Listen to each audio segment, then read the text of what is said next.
Les sources d'information. Pourquoi s'intéresser aux sources d'information dans le cadre d'une recherche en ligne? Eh bien, commençons par poser une requête concernant le droit à l'oubli dans le cadre du numérique, sur un moteur de recherche généraliste bien connu. On obtient 1 750 000 résultats. Alors on va passer en revue la première page de ces résultats et essayer de repérer les sources qui sont derrière chacune de ces pages. La première, la source, c'est Wikipédia, cette encyclopédie en ligne collaborative qui émerge des contributions des internautes.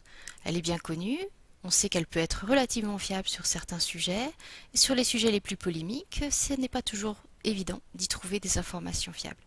Et nous allons voir donc que la question de la source est très souvent associée à la question de la crédibilité de l'information qu'on va trouver dans les documents qui émanent de cette source. Alors poursuivons. Le deuxième résultat relève de la CNIL, cette Commission nationale informatique et liberté. On va trouver ici des informations officielles. Ensuite, on a une espèce de pavé que nous a distingué par deux petits traits fins le moteur, qui indique les actualités qui correspondent à ce thème-là. Et donc la première source, c'est les Échos, la seconde, Libération. Et puis on nous dit que si on en veut plus, on peut cliquer sur le lien qui est situé ici pour avoir plus d'actualités. Très bien, continuons sur cette première page. On voit ensuite arriver le petit juriste. Ah, cette source-là, je ne vois pas du tout de quoi il s'agit. Ensuite, Le Monde a de nouveau des actualités. Le Point, La Croix, encore un quotidien. ZDNet, de quoi s'agit-il? Il va falloir creuser. Et enfin, les deux derniers résultats de cette première page, France Culture, donc certainement de l'actualité, c'est une radio de service public bien connue. Et puis enfin, Village Justice. Ah, voilà une source qu'il va falloir un petit peu identifier.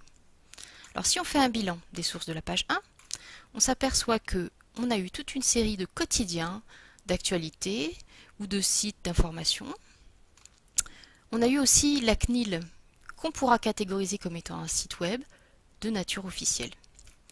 Et puis on a Wikipédia, qui est très facile à caractériser aussi, comme une encyclopédie qui va nous apporter des définitions, des éléments introductifs, mais dont nous savons que le processus de validation est particulier.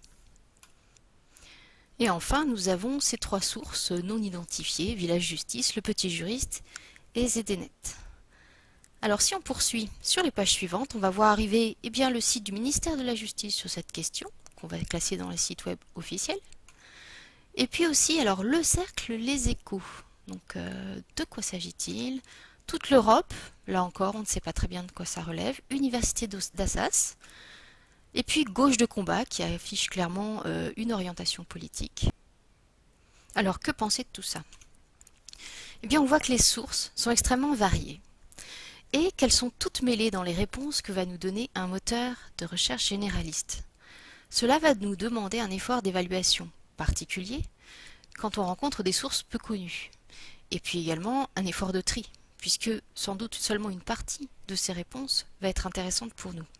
Alors, simplement pour se rendre compte, regardons le cas de cette source, le cercle Les Échos, qui nous a un peu intrigués tout à l'heure, et allons voir de quoi ça retourne. Alors, on découvre qu'on est sur le site des Échos, mais probablement dans une des sections où certaines personnes interviennent. Ici, il s'agit d'une professionnelle dont on peut voir le profil, et ça va nous aider probablement à situer un petit peu cette source. Alors, parmi nos objets non identifiés, nous avions aussi le petit juriste, allons voir. Le petit juriste fait par les étudiants pour les étudiants. Eh bien voilà qui est clair. Et revenons ici pour regarder peut-être ZDNet. Alors là, on est au pays des informaticiens. Le cloud hybride, la technologie et les PME, Windows XP, Télécom. Alors peut-être un dernier petit coup d'œil, Université d'Assas, peut-être une source académique. Voyons ce qu'on va trouver. Ah, il s'agit d'un mémoire de master réalisé par un étudiant sous la direction d'un professeur.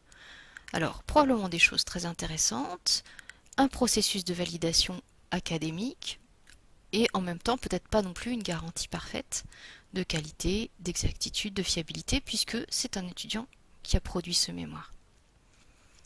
Alors après ce voyage que nous a permis une simple requête dans un moteur généraliste, nous allons conclure que finalement, ça peut être intéressant de cibler ces sources.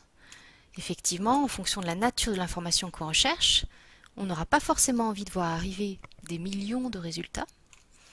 Si on cherche des actualités, on ciblera les sites d'actualité. Des définitions, on ciblera probablement des encyclopédies ou des dictionnaires. Si on cherche des vidéos, on ira faire une recherche plus spécifique. Effectivement, une vidéo peut être une façon intéressante de découvrir une nouvelle notion. On pourra chercher des informations officielles sur des sites officiels.